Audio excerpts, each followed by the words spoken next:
Ever wonder how you are going to warm up your transmission faster on the GTR? Let's find out.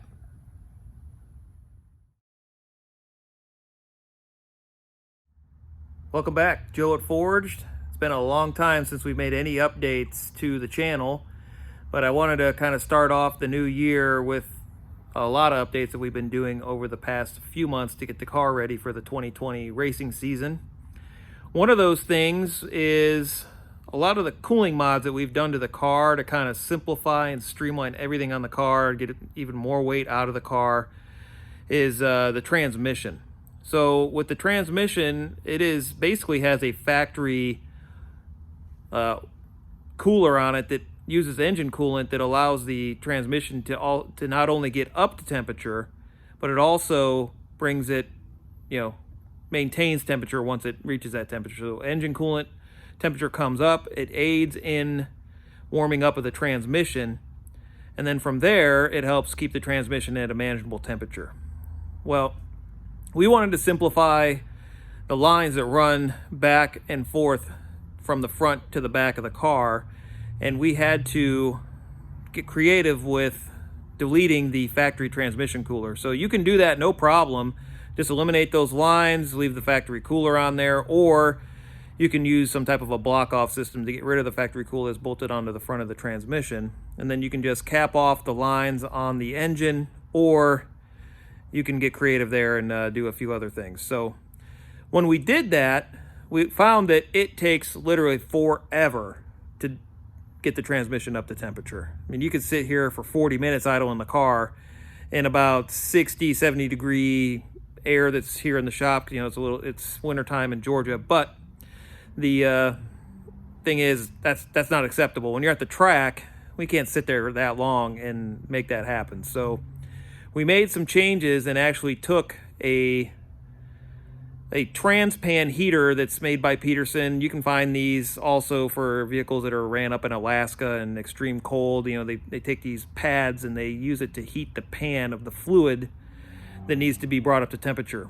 So what you're going to see here is how we modified the Datsun drag pan to accept putting this heating pad on there, how we made a backing plate and all that. And then after we kind of show you how we did it, I'll explain some of the advantages that we found after running that. So first thing we need to do here is take down the fins on the Datsun transmission pan. As you can see here, if you were to put that heating pad on those cooling fins, it really won't be that effective. And in our initial testing, we found that to be true. So we machine that flat so you get as much surface area on the surface of the transmission pan as possible.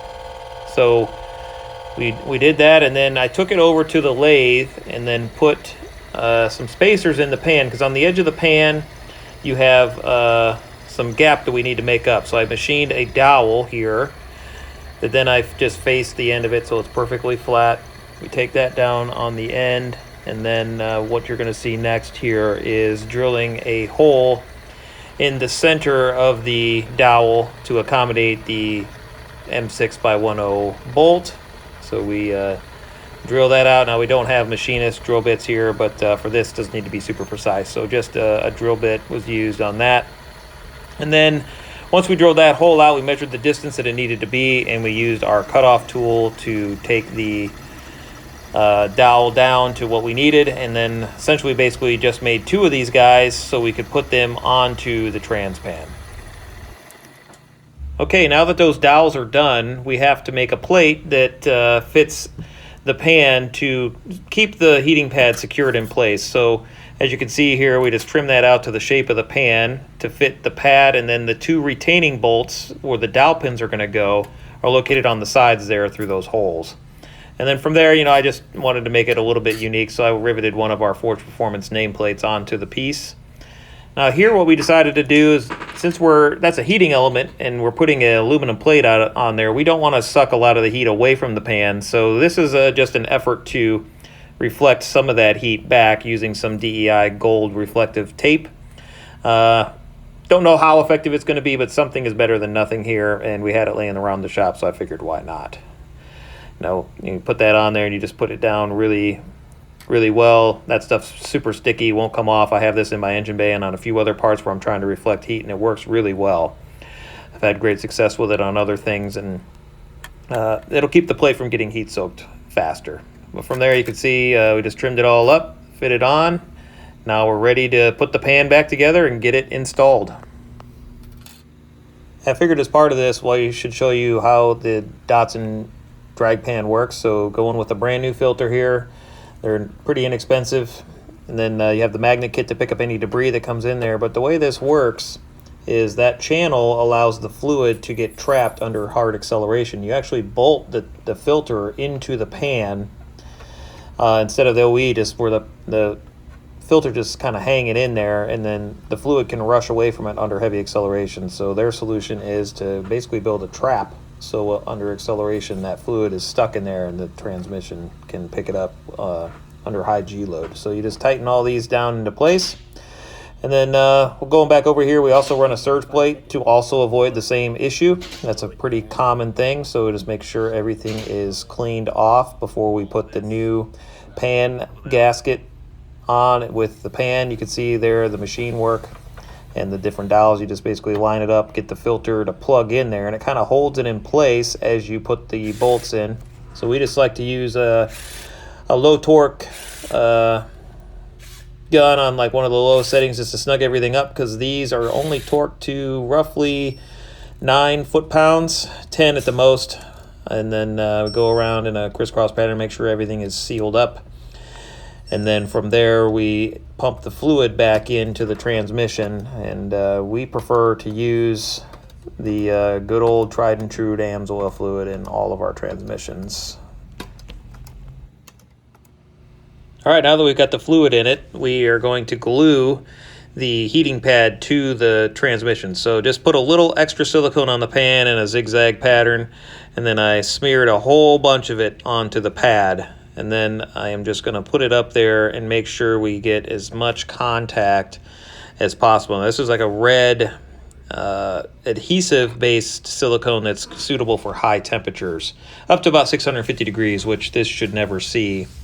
We did test the pad on its own, and it would get up to 600 degrees, not touching anything. But as soon as you put it onto the aluminum, it really soaks a lot of the heat out of it and regulates itself down to about 230 degrees. So just making sure we're pushing down as much as possible. And then from there, we used a pole jack to apply pressure onto that pad while the silicone hardened up, and made sure that we had a good flat seal and it was stuck down really well everywhere before we moved on. Okay, just one last step here. We need to mount that plate in place that retains the pad on in case the silicone were ever to fail for any reason, gets too hot or wind gets underneath there as we're racing down the track. We don't want that pad to come flopping underneath the car or get ripped off. So we used the dowels that we already machined on the lathe, put those into those spaces that were the exact depth as the pan, and then we just fished everything around, made sure it all lined up, and then ran those bolts down and torqued them. And basically what that whole thing does is make sure that we're applying the same amount of pressure to the gasket as we would on any of the other bolts. All right, so from there, all we have to do is wire this thing up. It's very straightforward. There is a isolated ground here, that green wire, that you just go to chassis ground. We grounded that to the transmission on that lower case bolt. And then we just zip tied the other wiring in place and put it into the rest of the harness and got it out of the way and routed it around to the side where we can easily reach through the side of the car to plug this heating element in while the car is on the ground. We don't have to jack the car up into the air. And then the other end of that plug looks like that. It's keyed, so you can only plug it in one way. You just plug it in, and that's it. And then essentially you just plug the other end of that cable into the outlet in the shop or the generator at the track, you name it. We can preheat the oil fairly easily. So as you can see from the video, it was fairly straightforward. I mean, there's the draining of the transmission, machining the pan to get those fins off so you get more contact patch from the heating pad, and then the little retaining plate to make sure that as the wind or the air rushes under the car making a pass, you're not solely relying on the silicone adhesive to keep the pad on the car. Although most people, that's how they do it, and they just leave it that way. So We made it a pretty relatively turnkey option. Hopefully, with some additional testing and passes down the strip and some more real-world testing, we'll be able to offer this as a kit to the marketplace. But what we found in our testing, when we start off with the shop being roughly 50 degrees, it takes about an hour and 15 minutes to an hour and a half to get the transmission up to 120 degrees. So if you preheat, you're just plugging it in the wall, you're at the track, either you're in the shop to get it up to temp, you plug it into the wall, or have a small generator with you. You can bring the transmission up to full temperature before you even start the car. We also, in a previous video, showed you what we did to add a oil tank heater because we were having problems with the methanol diluting the oil because it took forever to idle the car and get everything up to temp. So now we have a oil heater in the oil tank for the dry sump, and we also have a transpan heater to bring the trans fluid up to temperature. The coolant basically takes care of itself, the water in there. We only run the fans once everything gets up to temp. That thing comes up to temp really quickly, so we don't really need to worry about engine coolant temps. So we feel that this is a great solution to be able to delete the factory trans cooler slash warmer.